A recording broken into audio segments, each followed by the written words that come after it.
नहमदुहु व नुसल्ली व नुसल्लिमु अला रसूलिहिल करीम अम्मा बाद फ़अऊज़ु बिल्लाहि मिनश शैतानिर रजीम बिस्मिल्लाहिर रहमानिर रहीम। या साहिबल जमाल व या सय्यिदल बशर मिन वजहिकल मुनीर लक़द नुव्विरल क़मर ला युमकिनुस सनाउ कमा कान हक़्क़ुहु बादस खुदा बुजुर्ग तुई क़िस्सा मुख्तसर व अहसन मिन कलम तरक़त आइनी वाजमल मिन कलम तलिदिन निसाउ खुलिक़त मुबर्रअम मिन कुल्लि ऐब कअन्नक क़द खुलिक़त कमा तशाउ बलगल उला बिकमालिही कशफ़द दुजा बिजमालिही हसनत जमीअ ख़िसालिही सल्लु अलैहि व आलिहि अल्लाहुम्मा सल्लि व सल्लिम वबारिक अला सय्यिदिना व मौलाना मुहम्मद वबारिक वसल्लिम वसल्लु अलैहि। हमारा दर्स अल-अदबुल मुफ़रद मुसलसल मुख्तलिफ़ मज़ामीन से होता हुआ हदीस नंबर 151 तक मुकम्मल हो गया था, जिसके अंदर हम ये मज़मून बयान कर रहे थे कि बालिग होने से पहले जो बच्चे फौत हो जाते हैं वो वालिदैन के लिए ज़रिया बख्शिश बनेंगे, वो बच्चे वालिदैन की शफ़ाअत करेंगे। आज दर्स हम बाब नंबर 81 से 81 से शुरू कर रहे हैं और इसके नीचे हदीस नंबर 152 है। बाबु मात लहू सख्तुन, कि जिस शख्स का नामुकम्मल बच्चा फौत हो जाए उसका बयान, यानी कि नामुकम्मल बच्चा, अभी माँ के पेट में बच्चे की मुकम्मल तख्लीक ही नहीं हुई थी, वो पैदा ही पूरा नहीं हुआ था, या वो अभी माँ के पेट से बाहर नहीं आया था, माँ के पेट के अंदर ही था। हज़रत साहल बिन हंज़ला रज़ियल्लाहु ताला अन्हु रिवायत करते हैं कि उनकी कोई औलाद न होती थी। उन्होंने कहा कि काश इस्लाम में इनका कोई नामुकम्मल मुर्दा बच्चा पैदा हो, फिर वो सवाब मिलने की उम्मीद रखें तो ये मुझे इससे ज़्यादा पसंद है कि दुनिया और माफिया में जो कुछ है वो मुझे मिल जाए। हज़रत इब्न हंज़ला रज़ियल्लाहु ताला अन्हो इन हज़रात में से थे जिन्होंने हुज़ूर अलैहिस्सलाम से दरख्त के नीचे बैत की थी, यानी कि बैत रिज़वान की थी। तो आपने देखा हदीस पाक के अंदर नामुकम्मल बच्चे की भी दुआ की, तमन्ना की गई। आगे हदीस नंबर 153, 154 और 155, ये 3 हदीसें हैं जिसका मजमून एक ही है। लिहाजा मैं एक मतन पढ़ूंगा तो ये 153, 54 और 55 ये तीनों हदीसें मुकम्मल हो जाएंगे। फिर हम अगले बाब यानी हदीस नंबर 156 को शुरू करेंगे। हदीस नंबर 153, 154, 155 का मजमून हज़रत अब्दुल्ला रज़ियल्लाहु ताला अन्हु से रिवायत है। फरमाते हैं कि नबी पाक सल्लल्लाहु अलैहि वसल्लम ने इरशाद फरमाया कि तुम में से कौन है वो जिसको अपने वारिस का माल अपने माल से ज़्यादा अजीज हो। सहाबे किराम ने अर्ज़ की, या रसूलल्लाह सल्लल्लाहु अलैहि वसल्लम, हम में से तो कोई ऐसा नहीं है जिसको अपने माल से ज़्यादा अपने वारिस का माल अजीज हो। तो रसूलुल्लाह सल्लल्लाहु अलैहि वसल्लम ने इरशाद फरमाया, जान लो कि तुम में हर किसी को उसके वारिस का माल उसके अपने माल से ज़्यादा अजीज है। तुम्हारा माल तो वो है जो तुमने आगे भेज दिया, और जो तुमने पीछे छोड़ा वो तुम्हारे वारिस का माल है, जिनको आपका मरने के बाद माल दिया जाता है। मरने के बाद बाप की जमा पूंजी का जो वारिस बनते हैं, ये उनकी बात हो रही। फिर हुज़ूर अलैहिस्सलाम फरमाते हैं, कहते हैं कि रसूलुल्लाह सल्लल्लाहु अलैहि वसल्लम ने इरशाद फरमाया, तुम अपने में किसको बांझ समझते हो? सहाबा किराम ने अर्ज की कि बांझ वो है जिसकी औलाद नहीं होती। आप सल्लल्लाहु अलैहि वसल्लम ने फरमाया नहीं, बल्कि बांझ वो है जिसने अपनी औलाद में किसी को आगे नहीं भेजा, यानी जिसका कोई बच्चा फौत नहीं हुआ जो अल्लाह की बारगाह में पहुंचकर जन्नत में उसके दाखिले का सबब बने। ये ब्रैकेट का तर्जुमा। कहते हैं कि रसूलुल्लाह सल्लल्लाहु अलैहि वसल्लम ने इरशाद फरमाया कि तुम अपने में किसे ताकतवर और पहलवान समझते हो? तो सहाबा किराम ने अर्ज की कि वो जिसको लोग लड़ाई में गिरा न सके वो पहलवान होता है, और समाज में यही मारूफ है। हुजूर अलैहिस्सलाम ने इरशाद फरमाया नहीं, बल्कि पहलवान वो है जो अपने आप पर गुस्से के वक्त में काबू करे। तो तीन चीजें बताई। फरमाया कि बांझ वो है, एक लफ्ज के कई मानी होते हैं। जैसे मारूफ माना आम रूटीन में ये लिया जाता, बांझ वो औरत होती है जिसको औलाद पैदा ही ना होती। हुजूर अलैहिस्सलाम ने इसका एक और माना भी बयान फरमाया। फरमाया बांझ वो भी होते कि जिनकी औलाद पैदा हुई और वो छोटी उम्र में ही फौत हो गई, यानी कि वो मिसले बांझ के ही है ना, कि बांझ औरत वो होती है जिसको औलाद पैदा ही नहीं होती, और जिसको पैदा होके फौत हो गई, तो दोनों एहसास में तो एक ही है ना। इसलिए उसका भी हुजूर अलैहिस्सलाम ने इरशाद फरमा दिए। और पहलवान की कैसी मिसाल दी? फरमाया कि पहलवान किसको समझते हैं? साहबा ने अर्ज की या रसूल अल्लाह, जिसको कोई गिरा ना सके, जिसकी ताकत बड़ी हो। फरमाया नहीं, पहलवान वो है जो गुस्से के वक्त में अपने आप को काबू कर ले, और जो गुस्से के वक्त में अपने आप को काबू नहीं कर सकता, शरीर जो है ये पहलवानी का नाम नहीं है। किसी दूसरे को काबू करना, गिरा देना, ये पहलवानी नहीं है। बंदे का शरीर बड़ा है, बंदे के अंदर ताकत बहुत है, पर वो अपनी सिफात मज़मूमा के ऊपर कंट्रोल नहीं कर सकता, तो वो हकीकत में पहलवान नहीं है। दुनिया के लिए वो जिस्मी तौर पे पहलवान समझा जाता है, तो वो अलग बात। इस रिवायत को इमाम नसाई 3612 पर भी लाए, बुखारी भी लाए 6442 पर, मुस्लिम शरीफ में 2608 पर, सुनन अबी दाऊद में 4779 पर यह रिवायत मौजूद है। फिर आगे बाब नंबर 82 है, और बाब बांधा गुलामों के साथ नेक सलूक करने का बाब।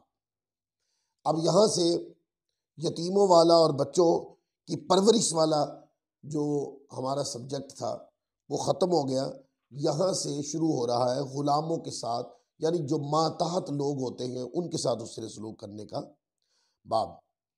बाबू हुस्निल मलकती, कि ग़ुलामों के साथ हुस्न सलूक करने का बाब।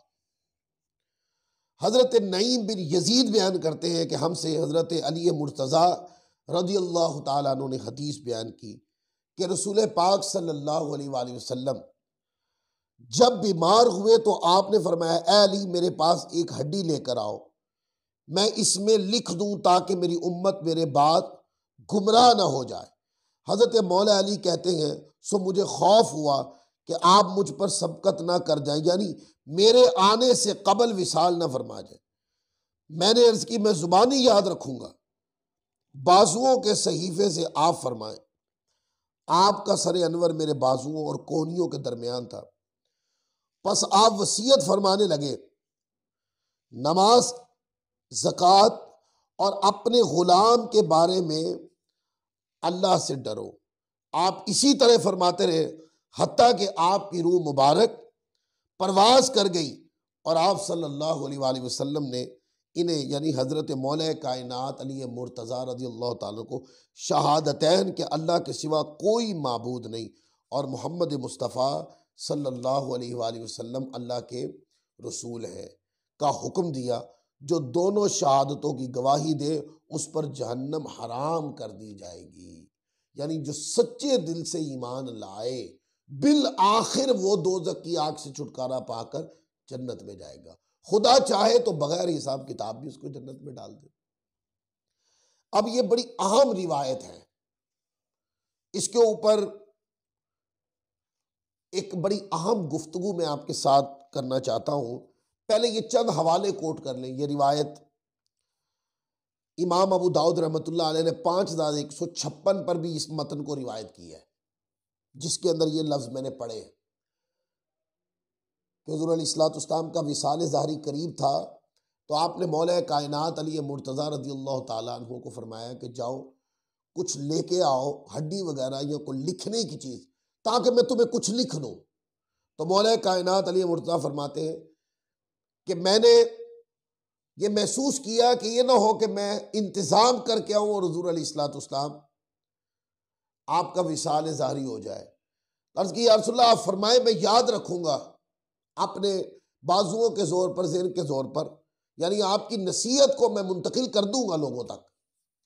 तो फिर हुज़ूर अलैहिस्सलाम ने आगे फरमाया, ये मतन सुनने अबी दाऊद के अंदर हदीस नंबर 5156 पर भी है, और यही मतन सुनने इब्ने माजा हदीस नंबर 2698 पर भी, मुस्नद अहमद बिन हम्बल हदीस नंबर 585 पर, 693 पर भी, और मुस्नद अबी याला अल मौसली 596 पर भी है, और इमाम बेहकी की किताबुल अदब के अंदर हदीस नंबर 50 है, और अस्सुननुल कुबरा इमाम बेहकी रहमतुल्लाह अलैह की 15800 है, शोबुल ईमान इमाम बेहकी की 8195 है, और इसी तरह मुख्तलिफ किताबों में, ये बड़ी बड़ी किताबों के सारे हवाले मैंने आपके सामने कोट कर दिए।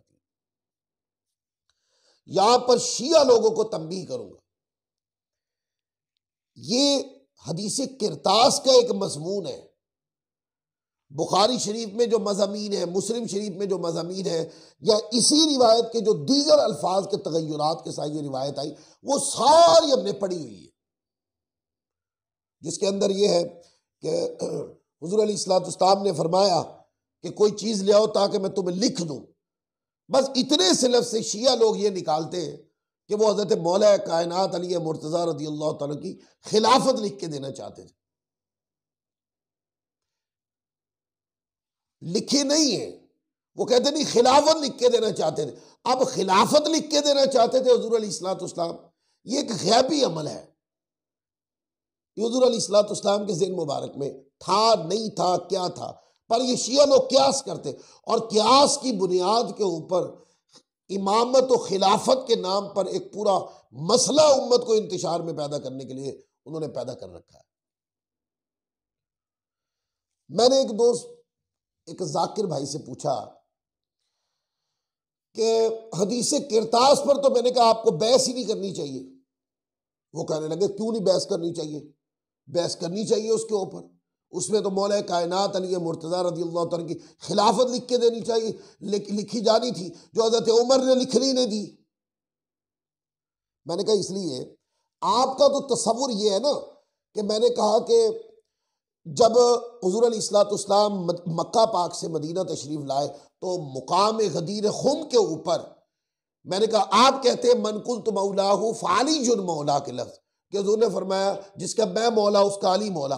आप कहते हैं ये लफ्ज़ जो है ये आपकी खिलाफत के लिए फरमाए थे, जबकि हमारे नज़दीक ये खिलाफत के माना में नहीं है। खिलाफत का ऐलान ऐसे नहीं होता, और इतने अहम मनसब की जो बात है वो इस तरह नहीं होती। चलो हम शिया लोगों की ज़हनियत से एक मिनट के लिए जरा सोचें कि अगर गदीर खुम के ऊपर ऐलान हो गया था बकौल शिया लोगों के हजरत मौला कायनात की खिलाफत का, तो हदीस किरतास का मजमून तो आपको न बयान करना चाहिए न पढ़ना चाहिए, वो तो आपके सब्जेक्ट से ताल्लुक ही नहीं रखता, क्योंकि आप उससे पहले खिलाफत का इकरार कर चुके हैं। और फिर हदीस किरतास को मजमून बनाकर हजरत फारूक आज़म रज़ियल्लाहु ताला अन्हु पर जो तोहमतें, जो गंदे और बेहुदा अल्फाज इस्तेमाल करते, वो कोई आशिक रसूल सुन नहीं सकता, कुछ पक्का सच्चा मुसलमान सुन नहीं सकता वो लफ्ज। हम सुनते हैं आप लोगों की बातें, अब तो मीडिया पे फट फट के आ रही है ना, वो सारी सुनते हैं, पता है हमें सारी बातों। तो आप देखें आप कहते हैं कि हजरत मौला कायनात अली मुर्तज़ा रज़ी अल्लाह तआला की खिलाफत लिख के देना चाहते थे, और हजरत हजरत हजरत फारूक आजम रज़ी अल्लाह तआला अन्हु ने रोक दिया, तो वो खिलाफत इनकी वजह से नहीं लिखी गई। भाई मेरी बात सुने। अच्छा, उस मजलिस के अंदर मौला कायनात हुजूर अलैहिस्सलाम ने मुतलकन फरमाया ना, कलम दवात ले आओ। अगर हजरत फारूक आजम रज़ी अल्लाह तआला अन्हु ने इस पेश नज़र के हुजूर अलैहिस्सलाम की तबीयत मुबारक जो है वो बहुत ज़्यादा, आका अलैहिस्सलाम की तबीयत मुबारक ख़राब है, यानी कि तबीयत मुबारक में बुखार की शिद्दत की अमेजिंग बहुत ज़्यादा है, तो फारूक आजम रज़ी अल्लाह तआला ने अर्ज़ की, या रसूलल्लाह, कुरान हमारे पास है, कुरान हमारा इमाम है, कुरान में हर चीज़ है, आप अपनी सेहत की हिफाजत करें, आप अपने आप को तकलीफ में ना डालें। इस बुनियाद पर उन्होंने कहा, या रसूलल्लाह आप परेशान ना हो, ये आपकी उम्मत है, उम्मत खैर है, अल्लाह इनको खैर पे इकट्ठा रखेगा। तो आप कहते जी उन्होंने रोक दिया, तो मौला कायनात अली मुर्तज़ा रज़ी अल्लाह तआला अन्हु भी तो नहीं उठ के लेने गए ना, और वहां पे हजरत अब्बास रज़ी अल्लाह तआला अन्हु भी मौजूद थे, जिनका हक मौला कायनात अली मुर्तज़ा रज़ी अल्लाह तआला से बढ़कर खिलाफत का बनता था। तो माने ये हदीस किरतास का मजमून है। जिस तरह का इल्ज़ाम शिया लोग हजरत फारूक आजम रज़ी अल्लाह तआला की ज़ात पे डालते हैं, अगर हदीस किरतास को तमाम मज़ामीन से पढ़े तो मौला कायनात रज़ी अल्लाह तआला की ज़ात मुक़द्दसत को किस तौजीह से बचाएंगे आप? हम तो बड़ी तकलीफ से ये गुफ्तगू करते हैं, क्योंकि हम तो मानने वाले हैं, फारूक आजम रज़ी अल्लाह तआला की खिलाफत और विलायत को हक मानते हैं, तो हम तो मौला कायनात को भी मन कुन्तु मौला फ़हाज़ा अली मौला मानते हैं। इसमें देखें, हुजूर अलैहिस्सलाम ने फारूक आजम का तो नाम नहीं लिया था ना, और ये हदीस किरतास का मजमून है जिसमें हजरत मौला कायनात अली मुर्तज़ा रज़ी अल्लाह तआला का नाम लिया। हुजूर अलैहिस्सलाम फरमाया, जाए कोई ऐसी चीज ले आए कि जिसके साथ मैं आपको कुछ लिख दूं, और हजरत मौला कायनात अली मुर्तज़ा रज़ी अल्लाह तआला फरमाते हैं कि मुझे ये डर लगा कि जितनी हुजूर अलैहिस्सलाम की ये तबीयत मुबारक ख़राब है, ख़राब का माना कि बुखार की शिद्दत जितनी ज़्यादा है, तबीयत मुबारक जो है शिद्दत बुखार की वजह से जितनी कमज़ोरी महसूस कर रही है, कहीं ऐसा ना हो कि हुजूर अलैहिस्सलाम का विसाल हो जाए, तो वो चीज़ जो हुजूर ने फरमाया था वो नहीं लेने गए। उन्होंने अर्ज़ की, या रसूलल्लाह आप फरमाएं, मैं उसको याद कर लूँगा और लोगों तक पहुँचा दूँगा। आका अलैहिस्सलाम ने वहाँ क्या फरमाया? हज़रत मौला कायनात की खिलाफत का हुजूर अलैहिस्सलाम ने ऐलान नहीं फरमाया। आका अलैहिस्सलाम ने फरमाया कि नमाज, ज़कात, नमाज की पाबंदी का दर्स देना है उम्मत को। उम्मत ज़कात, क्योंकि हुजूर के विसाले पाक के बाद माने इन्हें ज़कात का बहुत बड़ा फितना खड़ा होना था, निगाह नबूवत उसको देख रही थी। फरमाया ज़कात की पाबंदी उम्मत को करना है, इसकी ताकीद की जाए, तरबियत की जाए, तबलीग की जाए। और फरमाया कि गुलामों के बारे में अल्लाह से डरना, गुलामों पर मेरी उम्मत के लोगों को जुल्म नहीं करना चाहिए, उनके साथ इज्जत के साथ, राहत के साथ, शफकत के साथ, दरगुजरी के साथ, तौबा और माफ करने के तनाजुर में पेश आना चाहिए। और फरमाते हुजूर अलैहिस्सलाम ये इस्लाह उम्मत की और तरबियत उम्मत की और इबादत में कसरत इख्तियार करने की और ज़कात देने की पाबंदी करने से कि हुजूर अलैहिस्सलाम और गुलामों के साथ नरमी का, शफकत का, दरगुजर का रवैया अपनाने के हुजूर अलैहिस्सलाम बातें कर रहे थे। खुद मौला कायनात अली मुर्तज़ा रज़ी अल्लाह तआला फरमाया कि हुजूर अलैहिस्सलाम की इस कैफियत में रूह पाक जो है जिसमें मुक़द्दस से अल्लाह की कुर्बतों की तरफ गई। अब बताइए, ये खुद मौला कायनात अली मुर्तज़ा फरमा रहे हैं कि हुजूर ने फरमाया कि जाए कुछ लेके आए, मैं आपको लिख दूं। वो जो हदीस किरतास का पूरा मजमून हजरत फारूक आज़म रज़ी अल्लाह तआला पे शिया लोग डाल देते हैं, और फिर जो गाली गलौज का तूफान गर्म करते हैं आप लोग शिया लोग, वो सोचे घर में बैठकर ये रिवायत मैंने पढ़ी, इसमें हजरत मौला कायनात अली मुर्तज़ा का नाम मौजूद है। और वो चीज के हुजूर ने उनको फरमाया कि कुछ ले आए मैं आपको लिख दूं। और फिर मुस्तफ़ा सल्लल्लाहु अलैहि वसल्लम में मौला कायनात अली शेर खुदा करमल्लाहु ताला वजहुल करीम की खिलाफत नहीं लिखी, बल्कि नमाज की पाबंदी का दर्स जो उम्मत के लिए था कि उम्मत को चाहिए इसकी मजबूती इख्तियार करे, ज़कात की पाबंदी करें, क्योंकि ये वो फितने थे जो बाद में खड़े होने थे। निगाह नबूवत देख रही थी, हुजूर ने उस पर तरबियत फरमाई और गुलामों के साथ उसने सलूक की तरबियत फरमाई। मौला कायनात खुद फरमाते हैं कि इस पर हुजूर अलैहिस्सलाम का विसाल हो गया। अब मुझे किसी शिया जाकिर के ऊपर एतमाद नहीं है, हम नहीं मानते किसी शिया जाकिर को, सहाबा किराम के ऊपर गाली गलौज करने वाले को किसी को नहीं मानते। हम तो मौला कायनात अली शेर खुदा को मानते। और अली शेर खुदा करमल्लाहु ताला वजहुल करीम का ये फरमान है कि हुजूर अलैहिस्सलाम का विसाल पाक इस कैफियत में, इस हैत में, इस तनाजुर में हुआ कि हुजूर उम्मत की खैरखाई की बात फरमा रहे थे। मानईन ज़कात का जो फितना खड़ा होना था, हुजूर अलैहिस्सलाम मुतनब्बे कर रहे थे कि उम्मत ज़कात देने से पीछे ना हटे, उम्मत अल्लाह ताला की इबादत की पाबंदी करे, उम्मत खैर खाई के जज्बात को जिंदा रखे। ये तरबियत करते करते आका अलैहिस्सलाम की दुनिया से आके रूए पाक अल्लाह की कुर्बतों की तरफ तशरीफ ले गई। और हमारा भी यही अकीदा है कि हुजूर अलैहिस्सलाम ने किसी को खिलाफत के लिए मुतय्यन नहीं फरमाया, मुतय्यन किसी को नहीं फरमाया। सैयदना सिद्दीक़ अकबर रज़ियल्लाहु ताला की जो खिलाफत थी वो सहाबा किराम के इजमा से मुनक्किद हुई थी, और उसमें भी हमारा तसव्वुर ये है और हमारे पास दलाइल मौजूद है इसके ऊपर कि हुजूर अलैहिस्सलाम के विसाल ज़ाहरी के बाद तमाम सहाबा किराम के इजमा से सैयदना सिद्दीक़ अकबर की खिलाफत जो है वो खिलाफत आपकी कायम हुई। और मौला कायनात रज़ियल्लाहु ताला अन्हु जो है उन्होंने भी हज़रत सैयदना सिद्दीक़ अकबर रज़ियल्लाहु ताला की बैत की है, फिर हज़रत इब्ने ज़ुबैर ने आपकी बैत की है, और दीगर सहाबा किराम ने मस्जिद नबवी के अंदर बैत की है। और तसव्वुर अकीदा ये है कि जिस दिन आका अलैहिस्सलाम का विसाल पाक हुआ है, सकीफ़ा बनु साइदा के अगले दिन से ने मस्जिद नबवी के अंदर जहां तमाम सहाबा किराम ने बैत की, वहां हजरत मौला कायनात अली शेर खुदा ने भी बैत की और दीगर सहाबा किराम ने भी बैत की। अब बताइए, ये है खिलाफत।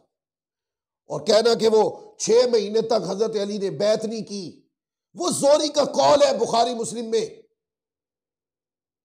इमाम बेहकी रहमतुल्लाह अलैह के एतिकाद उठा के पढ़ के देखे, सारे मुताबात को भी कोट किया है, इख्तलाफात को भी जिक्र किया, कंक्लूड करके ये मसला उन्होंने बयान किया है कि नहीं, बुखारी मुस्लिम के अंदर इमाम जोरी की तदरीज है, उन्होंने मुदर्रज रिवायत है वो। इसके ऊपर शारहीन बुखारी को उठा के पढ़ ले, क्योंकि ऊपर हजरत आयशा सिद्दीक़ा रज़ियल्लाहु ताला अन्हा रिवायत कर रही हैं, वो रिवायत भी सैयदा आयशा सिद्दीक़ा रिवायत कर रही हैं, और नीचे यकदम आकर सीगा बदल जाता है, रिवायत ऊपर सैयदा आयशा सिद्दीक़ा बयान कर रही है, और फिर नीचे यकदम काला का लफ्ज क्यों आ जाता है? वो तो मुज़क्कर के लिए आता है, मुअन्नस के लिए तो नहीं। मुअन्नस के लिए तो कालत आता है। और ये देखिए 25 के करीब ये रिवायात मुख्तलिफ कुतुब के अंदर है, जहां भी इमाम ज़ुहरी ने इस रिवायत को बयान किया है ये लफ्ज बीच में डाले हैं कि सैयदा फातिमा ज़हरा नाराज हो गई, मौला अली करमल्लाहु ताला वजहुल करीम आपकी वफात तक सैयदना सिद्दीक़ अकबर से उन्होंने बात नहीं की, और उनका विसाल हो गया, उनकी तदफीन भी हो गई, मौला कायनात अली मुर्तज़ा ने बताया नहीं, 6 महीने तक बैत नहीं की, और ये सारी सूरत हाल लिखी, और वो समझ नहीं आती। इस बाब में हज़रत अबू सईद खुदरी रज़ियल्लाहु ताला की रिवायत है, जिसको इमाम बेहकी ने भी रिवायत किया और लिख के सही का एतमाद किया मुहद्दिसीन ने उसके ऊपर, और कहा कि सकीफ़ा बनु साइदा के अगले दिन से ने मस्जिद नबवी के अंदर सैयदना सिद्दीक़ अकबर मिंबर पर चढ़े और फरमाया, मुखातब करके फरमाया कि कल जिन्होंने मेरी बैत की है, मैं तुम्हें वो तुम्हारा इख्तियार वापस देता हूं, इस मजलिस में अगर तुम मुझसे बेहतर किसी और की बैत करना चाहते हो तो मैं भी तुम्हारे साथ बैत करूंगा। इतने में हजरत मौला कायनात अली शेर खुदा करम ताला वजुल करीम आप उठे और आपने सैयदना सिद्दीक़ अकबर का हाथ पकड़ा और सैयदना सिद्दीक़ अकबर की बैत कर ली। और फिर मौला कायनात अली मुर्तज़ा के बाद तमाम सहाबा किराम ने सैयदना सिद्दीक़ अकबर की बैत की। इस तरह से सिद्दीक़ अकबर रज़ियल्लाहु तआला की खिलाफत मुतवक्के हुई है। याद बात को उलझाए ना, हमेशा गुफ्तगू की कदरों को जिंदा रखना चाहिए। चलो आप सहाबा किराम की तौहीन का पहलू शिया लोग तर्क नहीं कर सकते, जबान तो खामोश कर सकते। आपकी समझ में होनी चाहिए ये बात कि सहाबा किराम अहले सुन्नत सहाबा को, अहले बैत को, अज़वाज मुतहरात को, पंजतन पाक को हम सबको ईमान मानते। हम किसी की ना तो शान को कम समझते हैं ना किसी की तौहीन ही बर्दाश्त करते। और आप अपने मिंबरों के ऊपर बैठकर जो मुंह में आए गिलादत बोले। आज भी शहनशाह नकवी आज जिंदा मौजूद है और उसकी तकरीर मौजूद है। उसने कहा ये बात, उसने कहा कि हुजूर अल इस्लाम के विसाल के बाद 4 सहाबा मुसलमान रहे थे और बाकी सारे मुर्तद हो गए थे। आप इस तरह की मिंबर पे बैठ के बातें करेंगे तो पाकिस्तान का माहौल खराब ही होगा ना। जिनको जो सहाबा को अपना ईमान मानते वो तो उछलेंगे ना सारे। आप तो आग लगा के चले जाते हैं, फिर आपको क्या पता। और फिर ये कभी ये शहनशाह नकवी साहब कभी तो ये आलम बरदार बने होते हैं, इस्लाह के, ज्वाइंट करने के, तो पता नहीं क्या क्या कुछ लेके आते हैं। और कहीं ये तीली आग भी लगाते, ये माचिस की तीली लगा के भी आग लगा देते। और हैरत की बात है जो लोग शहनशाह नकवी जैसे बंदे को सुलह और एक कम्युनिटी के अंदर एक इकाई पैदा करने वाले समझ के उसके साथ अलाइंस बनाते, अपनी समझ से बाहर है।